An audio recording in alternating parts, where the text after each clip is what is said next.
Good morning. How are you? It's been great, hasn't it? I've been blown away by the whole thing. In fact, I'm leaving.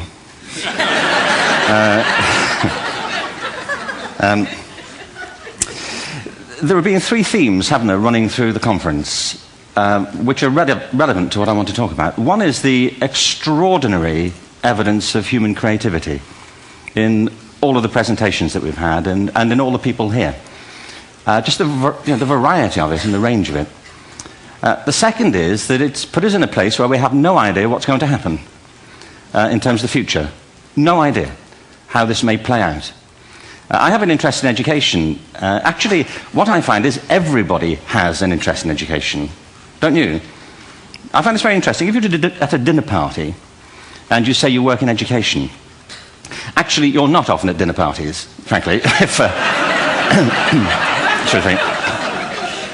if you work in education. You're not asked, you know, and you're never asked back, curiously. That's I think it strikes me. But if you are, and you say to somebody, they say, what do you do? And you say, you work in education, you can see the blood run from their face. They think, oh my God, you know, why me? It's my one night out all week. But if you ask people about their education, they pin you to the wall. Because it's one of those things that goes deep with people. Am I right? Like religion and money and other things. So I have a big interest in education, and I think we all do. We have a huge vested interest in it, partly because it's education that's meant to take us into this future that we can't grasp. If you think of it, children starting school this year will be retiring in 2065. Nobody has a clue, despite all the expertise that's been on parade for the past 4 days, what the world will look like in 5 years' time. And yet we're meant to be educating them for it. So the unpredictability, I think, is extraordinary. And the third part of this is that we've all agreed, nonetheless, on the really extraordinary capacities that children have, their capacities for innovation. I mean, Serena last night was a marvel, wasn't she? Just seeing what she could do. And she's exceptional, but I think she's not, so to speak, exceptional in the whole of childhood. What you have there is a person of extraordinary dedication who found a talent. And my contention is all kids have tremendous talents, and we squander them pretty ruthlessly. So I want to talk about education, and I want to talk about creativity. My contention is that creativity now is as important in education as literacy, and we should treat it with the same status. Thank you.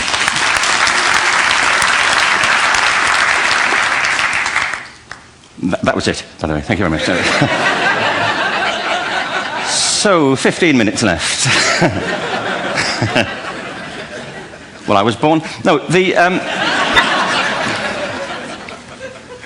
I had a great story recently, I love telling it, of a little girl who was in a drawing lesson. She was 6, and she was at the back drawing, and the teacher said, this little girl hardly ever paid attention.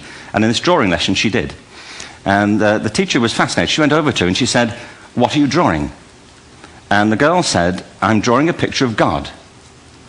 And the teacher said, but nobody knows what God looks like. And the girl said, they will in a minute.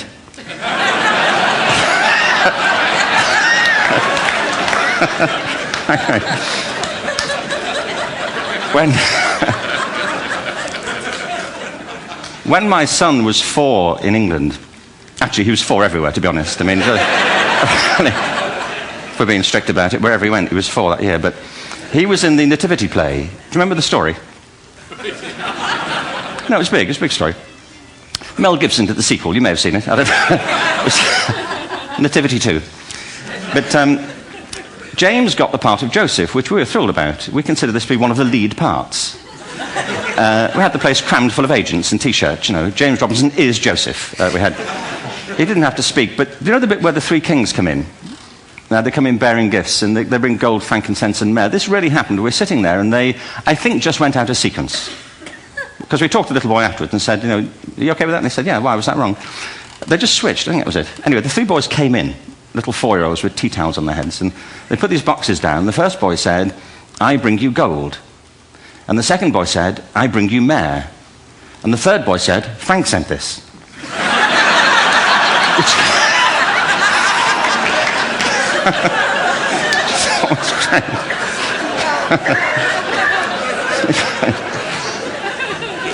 What these things have in common, you see, is that kids will take a chance. If they don't know, they'll have a go. Am I right? They're not frightened of being wrong.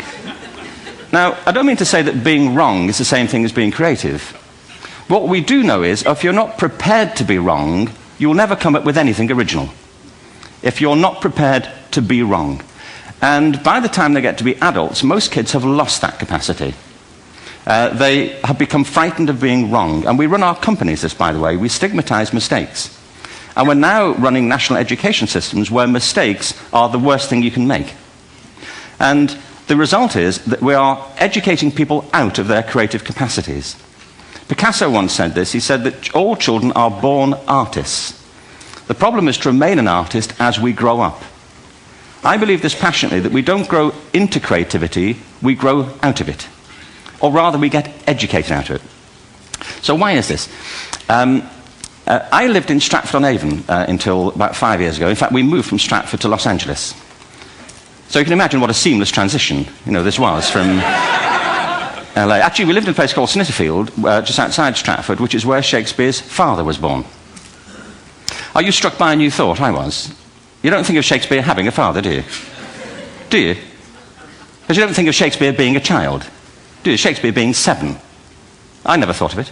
I mean, he was 7 at some point. He was in somebody's English class, wasn't he?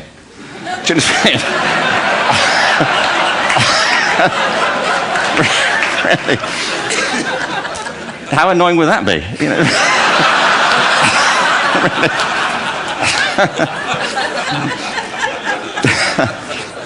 Must try harder. Being sent to bed by his dad to Shakespeare. Go to bed now, to William Shakespeare, and put the pencil down, and stop speaking like that. It's confusing everybody.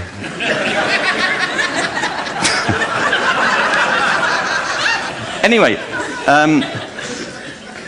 we moved from Stratford to Los Angeles, and I just want to say a word about the transition. Actually, my son didn't want to come. I've got 2 kids. He's 21 now, and my daughter's 16. He didn't want to come to Los Angeles. He loved it, but he had a girlfriend in England. This was the love of his life, Sarah. He'd known her for a month. Mind you, they'd had their 4th anniversary, because it's a long time when you're 16. Anyway, he was really upset on the plane. He said, "I'll never find another girl like Sarah." And we were rather pleased about that, frankly, because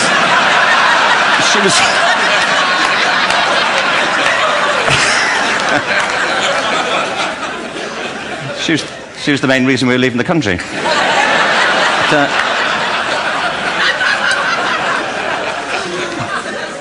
But something strikes you when you move to America and when you travel around the world. Every education system on earth has the same hierarchy of subjects. Everyone, doesn't matter where you go. You'd think it would be otherwise, but it isn't. At the top are mathematics and languages, then the humanities, and at the bottom are the arts, everywhere on earth.